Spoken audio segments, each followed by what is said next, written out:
Yo, what's going on guys, Contact here, and are you guys tired of seeing your tracker just flying away into oblivion?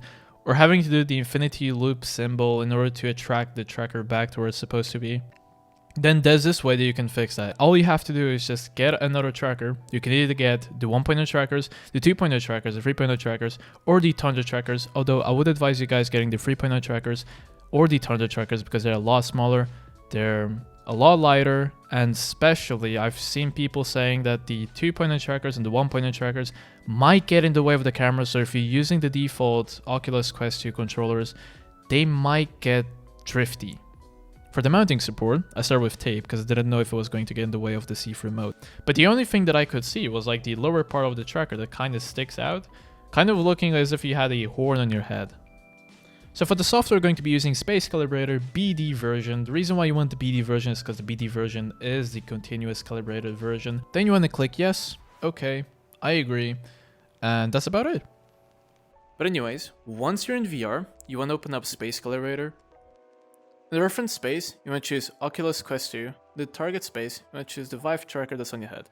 What I do recommend you guys doing, in order to make this process a lot easier, is turning on the tracker that's on your head.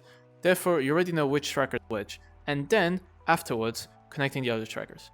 Then, you want to hit the continuous calibration.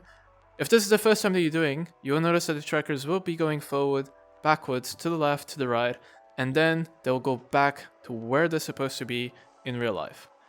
And also, once that's done, you want to hit the hide target device from application. That removes the horn that's on your head. This option here, the enable static recalibration, I don't quite know what it does, but in my case, it basically calibrated a lot better. And also, one quick thing, do not click the debug first break calibration. What this does is that it literally breaks your whole calibration from the controllers to the trackers, and basically the only way that you can fix that is by restarting the whole Steam VR. So you don't want to click this, avoid this button at all costs. I'll be running some tests so you guys can tell the difference between the continuous calibration and the non-continuous calibration.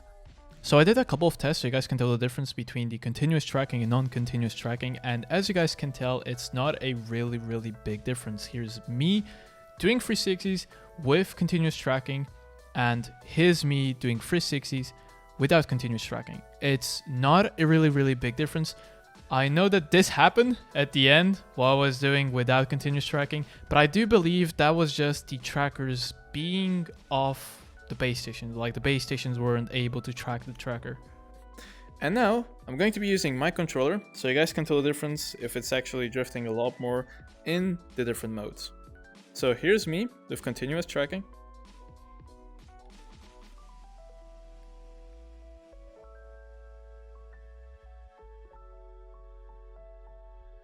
And this is now me without continuous tracking.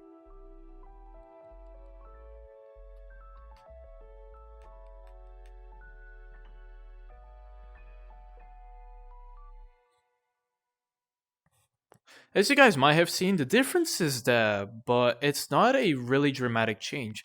The reason for that is because you need to be in VR for a longer period of time, moving around, doing flips, doing 360s, whatever. The reason for that is because Space Calibrator does a neat job without the tracker in your head to try and put the tracker where it's supposed to be without drifting. But one neat thing about the continuous calibration is that you can leave your room with your trackers on, you can go to the kitchen, make a really quick sandwich, come back to your room, and it's instantly calibrated. So at the end of the day, is it really worth it doing this method at all? And if you're that type of person that will waste like 2 to 3 hours a day and you don't play VR that much and you don't care that much that your tracking is a bit off, then don't invest in it. Like all you have to do in order to recalibrate is just doing the infinity dance, and then you should be good to go. And if you don't move a lot, it's basically unnecessary.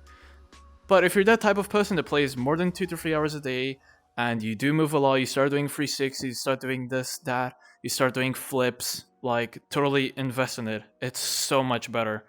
The way that it instantly comes back to where it's supposed to be, even if you turn around and the tracker starts drifting, it automatically corrects. It's so much better than doing the infinity dance all over again, being like, hey guys, I have to step out because I have to go to that corner over there just so I can fix my full body tracking. So see you guys later. You go there into the corner, you start doing the infinity dance. Oh, it doesn't work. You gotta do it again.